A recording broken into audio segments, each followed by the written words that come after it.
ಐಶ್ವರ್ಯ ಗೌಡ ಚಿನ್ನ ವಂಚನೆಯ ರಹಸ್ಯ. ಡಿಕೆ ಸುರೇಶ್ ಇಡಿ ವಿಚಾರಣೆ ಮುಕ್ತಾಯವಾಗಿದೆ. ದಾಖಲೆ ಸಮೇತ ವಿಚಾರಣೆಗೆ ಹಾಜರಾಗಿದ್ರು ಡಿಕೆ ಸುರೇಶ್.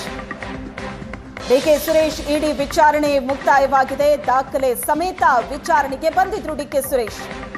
ನನಗೂ ಐಶ್ವರ್ಯಗೂ ಸಂಬಂಧ ಇಲ್ಲ.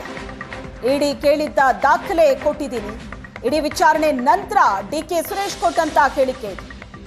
ವೈಯಕ್ತಿಕ ಆಸ್ತಿ ಮತ್ತು ದಾಖಲೆಗಳನ್ನ ಕೇಳಿದ್ರು. ವಿಚಾರಣೆಗೆ ಸಂಪೂರ್ಣ ಸಹಕಾರ ನೀಡಿದ್ದೀನಿ. 2 ಗಂಟೆ ವಿಚಾರಣೆಯನ್ನ ಎದುರಿಸಿದ್ದಾರೆ ಡಿಕೆ ಸುರೇಶ್. ವೈಯಕ್ತಿಕ ಆಸ್ತಿ ಮತ್ತು ದಾಖಲೆಗಳನ್ನ ಕೇಳಿದ್ರು, ಅದನ್ನ ಕೊಟ್ಟಿದ್ದೀನಿ ಅಂತ ಇಡಿ ಕೇಳಿದ್ದ ದಾಖಲೆಗಳ ಜೊತೆಯೇ ಡಿಕೆ ಸುರೇಶ್ ವಿಚಾರಣೆಗೆ ಹಾಜರಾಗಿದ್ರು. ವಿಚಾರಣೆ ಮುಕ್ತಾಯವಾಗಿದೆ.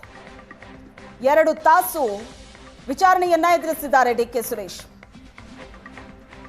ಐಶ್ವರ್ಯ ಗೌಡ ಚಿನ್ನ ವಂಚನೆ ಪ್ರಕರಣ.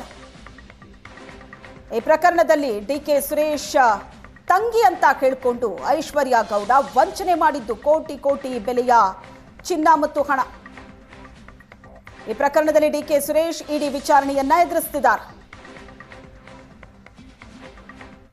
ಕಳೆದ ವಿಚಾರಣೆ ಸಂದರ್ಭದಲ್ಲಿ ನನಗೆ ಕೆಲವು ವೈಯಕ್ತಿಕವಾಗಿ ನನ್ನ ಆದಾಯ ಮತ್ತು ಆಸ್ತಿಗೆ ಸಂಬಂಧಪಟ್ಟಂಥ ಮಾಹಿತಿಗಳನ್ನು ಕೇಳಿದರು.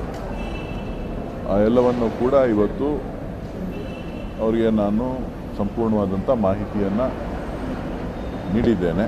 ಸೊ ಬೇರೆ ನ್ಯಾಯಾಲಯದಲ್ಲಿರ್ತಕ್ಕಂಥ ಇತರೆ ಕೇಸ್ಗಳೇನಾದರೂ ಇದೆಯಾ ಅನ್ನೋದ್ರ ಬಗ್ಗೆ ಮಾಹಿತಿ ಕೇಳಿದರು, ಅದನ್ನು ಕೂಡ ಕೊಟ್ಟಿದ್ದೇನೆ.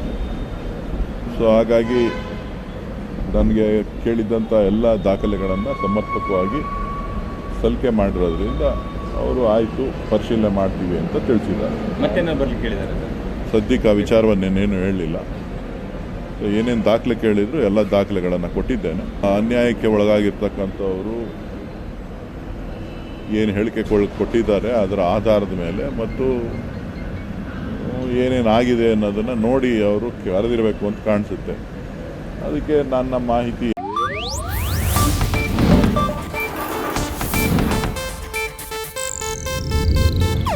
ಇದು ಏಷ್ಯಾನೆಟ್ ನ್ಯೂಸ್ ನೆಟ್ವರ್ಕ್ ಪ್ರಸ್ತುತಿ.